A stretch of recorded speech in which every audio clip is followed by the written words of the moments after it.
राजा कहा कि ये तो बड़ा फटीचर है, फालतू है, मृत्यु दंड दो इसको, मृत्यु दंड दो। कि राजा तो ऐसा शोभा देता है जैसे इंद्र, इंद्र के दरबार में अप्सराएं शोभा वैसी देती है। 20-25 सीढ़ी में लगता था राज दरबार जाने में। कहा सीढ़ी से धक्का दे के गिरा दो इसको। सुदामा को धक्का दे दिया। तो तू अपने धर्म पर रहेगा तो बहुत बड़े बड़े लोगों का भ्रम टूटेगा, लेकिन अपने धर्म पर तो स्थित रहो। और लाख कष्ट दो, दुख दो, तुम उसी गुरु और गोविंद के प्रति लगा है तो किसी न किसी रूप में सेवा करने भी तुम्हारा आ जाएगा। जैसे ही सुदामा जी के यहाँ सुदामा जी कृष्ण के यहाँ पहुँचे, रातों रात हवेली बन गई। कहता है कि सरकार, वही राजा कहता है सरकार हमारा आप गुरु बन जाइए।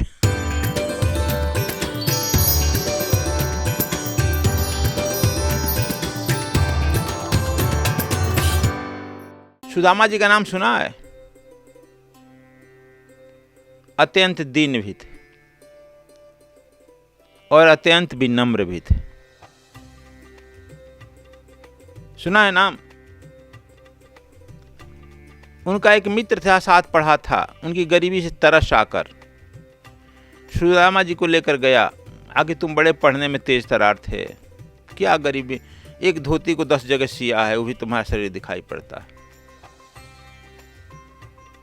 तुम्हारी पत्नी जो है इतनी फटी पुरानी धोती पहनी, कई जगह सिलाई की है तो भी शरीर उसका नहीं ढक रहा। 3 बच्चे हैं तुम्हारा, उसको भोजन नहीं मिल रहा है, तो क्या करना पड़ेगा? कुछ नहीं करना पड़ेगा। देख नहीं रहा मैं पालकी पर चल रहा हूँ, मैं चकाचक सोना चांदी से भरा हूँ, तो क्या करता पड़ेगा? कुछ नहीं, राजा का बड़ाई करना पड़ेगा। सुदामा कहे कि हम एक ही राजा का बड़ाई करते हैं, अब दूसरे का बड़ाई नहीं करेंगे।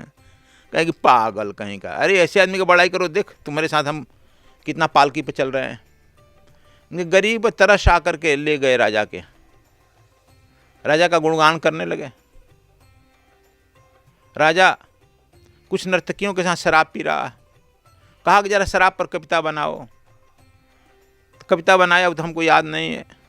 कि राजा तो ऐसा शोभा देता है जैसे इंद्र, इंद्र के दरबार में अप्सराएं शोभा वैसी देती है जैसे कि यह जो है राजमहल स्वर्ग महल हो।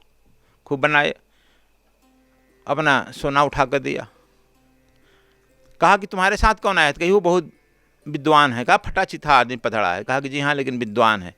गाओ गाओ गाओ, तो तुमको भी मिल जाएगा सोना। पगले। कहा कि हम शराब सुरा सुंदरी पर गावे। कहा कि हाँ गा ना ना कहा, लेकिन बड़ा कहा गाँव नहीं तो कैसे इतनी फटे पुराने रह जाएगा, बड़ाई कर। कहा कि हम मैं क्या बड़ाई करूं, मैं तो ही केवल भक्त हूं भगवान कृष्ण का। जो रहेगा सुरा सुंदरी में, यह लोक से जाएगा उस लोक से भी जाएगा। यही गाया। राजा कहा कि ये तो बड़ा फटीचर है, फालतू है, मृत्यु दंड दो इसको, मृत्यु दंड दो। अब लो मृत्यु दंड हो गया। अब तो जो ले गया था उसका मित्र कहा कि तो बड़ा गड़बड़ हुआ, मृत्यु दंड। कहा कि महाराज, गायक था ना, महाराज आपका तो हाथ शेर को भी अभय दान देता है, इस गरीब दरिद्र ब्राह्मण को आप मारकर अपने हाथ को कलंकित करेंगे क्या? आप तो शेर को अभय दान देने वाले हैं, आप तो इंद्र को भी अभय दान देने वाले हैं।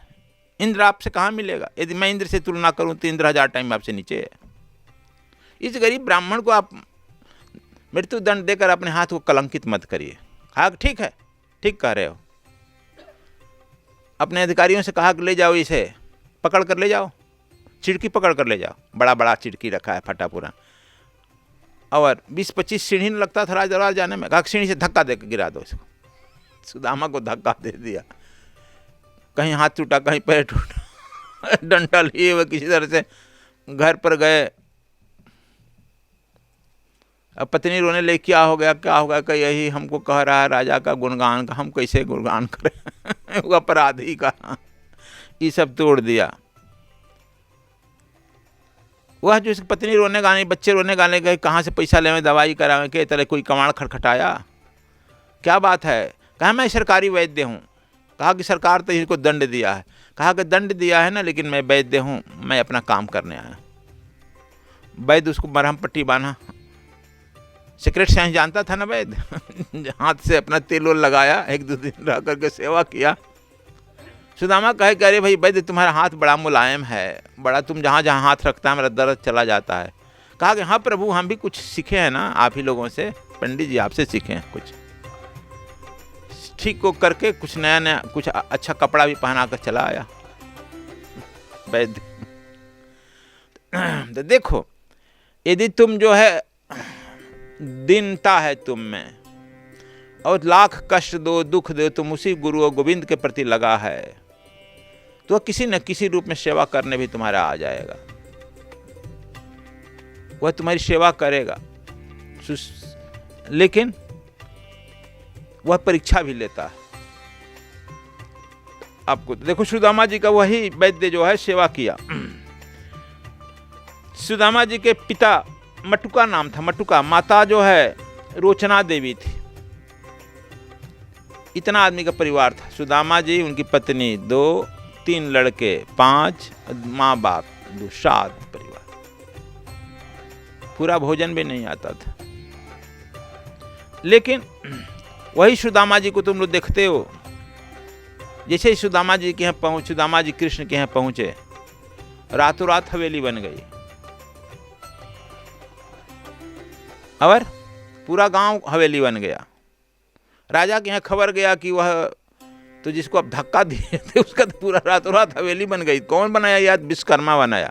विश्वकर्मा को कैसे सिद्ध कर लिया? दरिद्र ब्राह्मण। कहा कि विश्वकर्मा का बाप उसका चेला हो गया है। कहा कि विश्वकर्मा का बाप कौन चेला? कहा कि द्वारकाधीश को जानते हैं? कहा अरे द्वारकाधीश को कौन नहीं जानता है, द्वारकाधीश का मित्र है वो। अरे यार तू बोलो पहले बताया क्यों नहीं हमको? द्वारकाधीश का मित्र है, द्वारकाधीश बनवा दिए, विश्वकर्मा को ऑर्डर दिए, रातों रात पूरा गांव बन गया। आपकी अटालिका से देखिए वो अच्छा बन गया सबका अटालिका। अब वही राजा जो आया है, पोरबंदर का राजा आया है, फिर इनको हाँ जो है साष्टांग प्रणाम किया है। कहता है कि सरकार, वही राजा कहता है सरकार हमारा आप गुरु बन जाइए। अरे एक धक्का देकर उड़ाया। कहा कि हम गुरु कैसे बनेंगे तुम्हारे यहाँ, तुम तो इंद्र से भी बड़े हो, हमारा मित्र गाना गा के तुमको भजन कराता है। कहा कि हमारा भ्रम टूट गया, अब तो तू अपने धर्म पर रहेगा तो बहुत बड़े बड़े लोगों का भ्रम टूटेगा, लेकिन अपने धर्म पर तो स्थित रहो, नम्र तो रहो, विनम्र तो रहो, अहंकार मत लाओ अपने में।